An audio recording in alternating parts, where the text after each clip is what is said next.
Selamat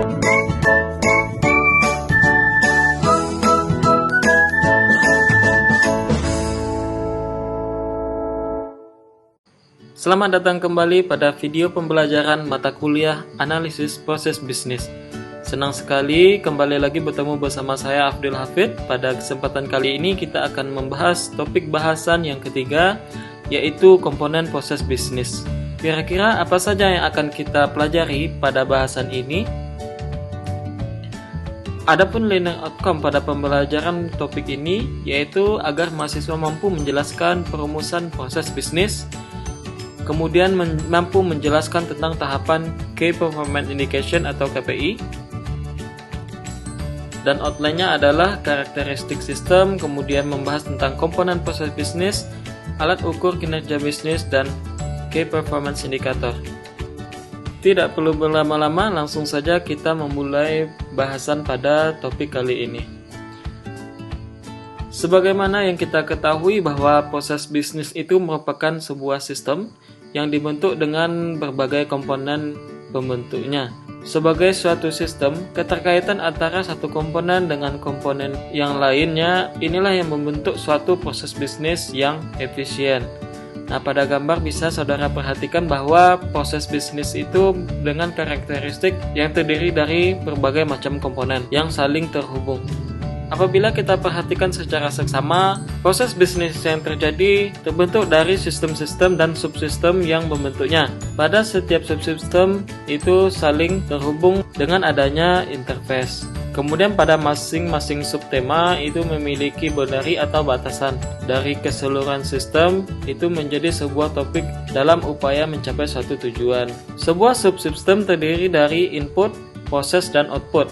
Sama halnya dalam memproses atau menghasilkan sebuah informasi untuk tujuan tertentu. Bisa kita simpulkan bahwa proses bisnis itu sendiri merupakan satu proses dari teknologi informasi. Lalu apa saja komponen dari proses bisnis itu? Di antaranya ada 8 buah yang perlu kita ketahui, yaitu yang pertama adalah tujuan, yang kedua batasan, yang ketiga input, keempat output, yang kelima sumber daya, keenam urutan aktivitas, ketujuh mempengaruhi lebih dari satu unit organisasi, 8 menghasilkan suatu nilai untuk stakeholder. Semuanya akan kita bahas satu persatu. Komponen proses bisnis yang pertama yaitu tujuan. Dalam sebuah proses bisnis, suatu proses yang dilakukan haruslah memiliki tujuan yang jelas sehingga proses itu dapat dikerjakan untuk mencapai goals atau tujuan tersebut. Yang kedua adalah batasan atau kita sebut dengan boundary atau scope. Ruang lingkup proses harus terdefinisi dengan jelas agar tidak keluar dari lingkup proses yang dianalisa. Yang ketiga dan empat yaitu input dan output. Sistem yang bekerja untuk memproses sesuatu haruslah memiliki input dan output yang jelas. Input dan output dalam sebuah proses bisnis dapat berupa data atau objek atau media informasi yang lainnya. Kemudian komponen proses bisnis yang kelima adalah sumber daya. Sumber daya bisa dalam bentuk manusia, perangkat keras atau objek yang membentuk sebuah sistem proses bisnis, atau perangkat lunak, bisa dalam bentuk perangkat komunikasi dan jaringan, atau bisa dalam bentuk data atau bahan yang diolah itu sendiri. Kemudian yang keenam dalam komponen proses bisnis yaitu adanya urutan aktivitas. Di sini dijelaskan suatu proses bisnis harus terdiri dari aktivitas yang berurutan sesuai dengan ruang dan waktu. Bahkan dalam suatu buah proses bisnis, urutan aktivitas itu dijabarkan dalam bentuk SOP atau Standard Operating Procedure. SOP adalah alur atau cara kerja yang sudah terstandardisasi, hal yang bersifat operasional dan pasti. SOP bisa menjadi pedoman atau acuan dari indikator teknis, administratif, dan tentunya prosedural. Yang ketujuh adalah melibatkan lebih dari satu unit dalam organisasi. Suatu proses melibatkan unit-unit terkait yang saling bekerjasama berinteraksi untuk mencapai tujuan. Dalam suatu proses bisnis inilah organisasi itu terdiri dari subsistem yang saling mendukung untuk satu tujuan yang sama. Komponen proses bisnis yang ke-8 adalah menghasilkan suatu nilai untuk stakeholder. Tujuan utama dari suatu buah proses bisnis tentulah untuk mencapai sesuatu yang memiliki nilai seperti yang kita bahas sebelumnya, yaitu dapat berupa manfaat, bisa yang bersifat materi berupa laba atau keuntungan ataupun berupa keputusan informasi. Itulah 8 komponen proses bisnis yang harus saudara ketahui. Selanjutnya kita beranjak ke alat ukur kinerja bisnis. Untuk mengetahui keberhasilan atau kinerja dari perusahaan diperlukan alat ukur atau indikator. Tahapan untuk perancangan alat ukur tersebut diantaranya kita perlu untuk merumuskan proses bisnis, kemudian penentuan indikator utama proses atau key performance indicator, dan pada tahapan terakhir baru kita melakukan penyusunan alat pengukuran kinerja. Kita masuk kepada tahapan yang pertama, yaitu perumusan proses bisnis. Proses bisnis sebagai bagian dari kegiatan yang mengubah input bisnis menjadi output, memiliki dua proses utama, yaitu proses operasional dan manajemen pendukung. Kita harus bisa menggolongkan atau merumuskan proses bisnis itu termasuk ke dalam bagian yang mana, atau kita bisa mengkategorikannya dalam berbagai macam bentuk seperti contoh di bawah ini. Apakah proses bisnis tersebut termasuk ke dalam desain dan pengembangan produk atau jasa?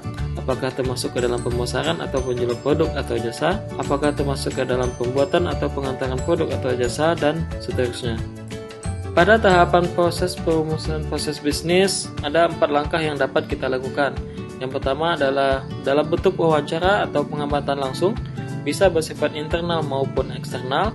Yang kedua adalah tahapan penguraian proses bisnis. Yang ketiga adalah tahapan benchmarking dan klasifikasi APQC. Nah, benchmarking ini merupakan sebuah pengukuran dari kualitas kebijakan suatu organisasi atau produk atau program atau strategi untuk memberikan wawasan yang diperlukan untuk membantu manajemen dalam memahami proses dan baik buruknya suatu buah produk dengan cara kita membandingkannya dengan industri yang serupa ataupun yang berbeda. Apakah di dalam atau internal organisasi atau bisnis sendiri, atau keluar dari organisasi tersebut dengan membandingkannya dengan industri yang sejenis ataupun berbeda. APQC ini atau American Productivity and Quality Center pada awalnya adalah perusahaan yang didirikan pada tahun 97 yang menyediakan proses classification framework atau PCF. Nah, PCF ini merupakan taksonomi proses bisnis atau lintas fungsional yang memungkinkan perbandingan objektif kinerja dalam suatu organisasi. Kita dapat melihat tahapan perumusan bisnis tersebut dalam diagram ini dengan adanya wawancara dan atau pengamatan langsung, kemudian penguraian proses bisnis tadi ya, kemudian benchmarking dan proses bisnis APQC dengan penilaian proses bisnis sehingga kita bisa menentukan proses bisnis hingga pada tahap akhir yaitu penentuan KPI. Selanjutnya pada tahapan yang kedua yaitu tahapan proses penentuan KPI. KPI atau Key Performance Indicator adalah suatu set ukuran yang terpusat pada aspek-aspek kinerja organisasi yang paling kritis untuk kelangsungan hidup organisasi saat ini dan yang akan datang. Nah, sebelum kita menentukan KPI, kita harus terlebih dahulu mengidentifikasi CSF atau Critical Success Factor. Jadi faktor-faktor apa saja yang menentukan keberhasilan suatu proses bisnis. Sebagai contoh, dalam satu bisnis atau industri, aspek CSF ini bisa dilihat dari pelanggan, bisa dilihat dari keuangan, atau dari SDM, atau dari proses produksi, atau dari inovasi. Misal CSF dalam aspek keuangan adalah terjadinya peningkatan atau penjualan tiket pesawat. Nah, ini misalnya pada sebuah industri maskapai. Dari aktivitas yang cukup besar, itu dapat kita lihat dari perancangan setiap bagian seksi atau divisi yang terlibat dalam hal ini. Nah, namun tidak semua CSF itu kita bisa melihat dari bentuk keuntungan atau laba, tergantung dari jenis proses bisnisnya. Kita bisa melihat pada skema ini bahwa penentuan CSF perusahaan itu tahapan pertama yang kita lakukan sebelum menentukan KPI normatif awal. Kemudian pada tahapan selanjutnya penyusunan kuesioner, indikator yang dapat menilai performance. Kita bisa mengumpulkan dari partisipan sehingga terbentuk konsensus atau kesepakatan dari hasil kuesioner tersebut. Pada tahap akhir baru kita bisa menyusun alat pengukuran kinerja. Setelah terbentuk konsensus KPI, kita beranjak kepada tahapan yang terakhir, yaitu tahapan penyusunan alat pengukuran kinerja. Sini skema saudara bisa melihat dari proses KPI, kita perlu menentukan bobot dari setiap KPI tersebut yang selanjutnya kita rancang dalam satu penilaian menggunakan skala. Dalam perancangan sistem penilaian menggunakan skala pengukuran, maka kita melakukan penilaian terhadap kualitas dari informasi dan kualitas terhadap sistem. Kualitas sistem dan informasi merupakan dua dimensi dari model awal kesuksesan sistem informasi yang dikembangkan oleh Dellon dan McLean pada tahun 92. Saudara dapat melihat pada skema di bawah ini, terdapat 6 dimensi yang menunjukkan alur kesuksesan terhadap suatu buah organisasi atau proses bisnis. Dilihat dari fondasi awal yaitu kualitas informasi dan kualitas sistem. Dari dimensi itu kita bisa melihat penggunaan atau use, kemudian kepuasan pemakai user satisfaction, selanjutnya adalah individual impact, dan akhirnya berdampak pada organisasi itu sendiri. Dari ke-6 dimensi tersebut, maka kita bisa membuatkan parameter pengukurannya. Sebagaimana yang sudah dicontohkan oleh Dellon dan McLean, saudara bisa membacanya. Dalam mengukur keberhasilan sistem informasi, bukan merupakan pengukuran yang tunggal, tapi merupakan bentuk pengukuran yang multidimensi. Nah, dari dimensi-dimensi yang ada, kita bisa menentukan parameter yang beragam. Contohnya pada tabel di bawah ini. Dari dimensi quality system, terdapat banyak sekali parameter pengukuran yang bisa kita gunakan. Bisa data akurasi, data currency, database content, ease of use, ease of learning, convenience access, human factor, integration of system, dan seterusnya. Sangat banyak parameter yang bisa kita gunakan dalam melihat dimensi kualitas sistem. Kemudian dalam dimensi kualitas informasi atau information quality, juga terdapat banyak parameter pengukuran yang bisa kita lihat. Misalnya tingkat kepentingan atau importance, tingkat keakuratan data atau data akurasi, relevansi atau hubungan dari informasi, usefulness atau kegunaan, informativeness atau keinformatifan, usableness, dan seterusnya. Nah, masih ada 4 dimensi lagi yang memiliki banyak sekali parameter pengukuran yang bisa saudara temukan. Nah, dari 6 dimensi ini, ternyata Dellon McLean dalam pengukuran skema atau penilaian kinerja sebuah sistem informasi atau bisnis melakukan pembaharuan dari skema proses bisnis.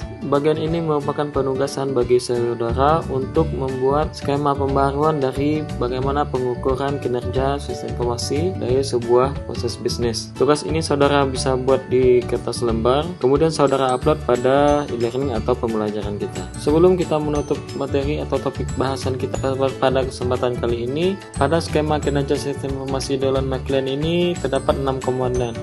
Kita baru membahas 2, yaitu kualitas informasi dan kualitas sistem. Masih ada 4 lagi macam parameter pengukuran yang belum kita bahas. Ini saya jadikan sebagai bonus bagi saudara. Bagi siapa yang bisa mengerjakan akan mendapatkan nilai tambah.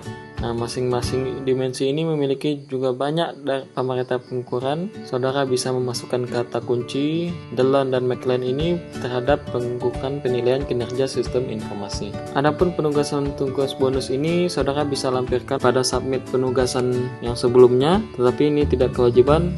Barangkali demikian untuk materi atau pembelajaran kita pada topik kali ini. Kita akan coba bahas hal yang berikutnya. So, see you next meeting.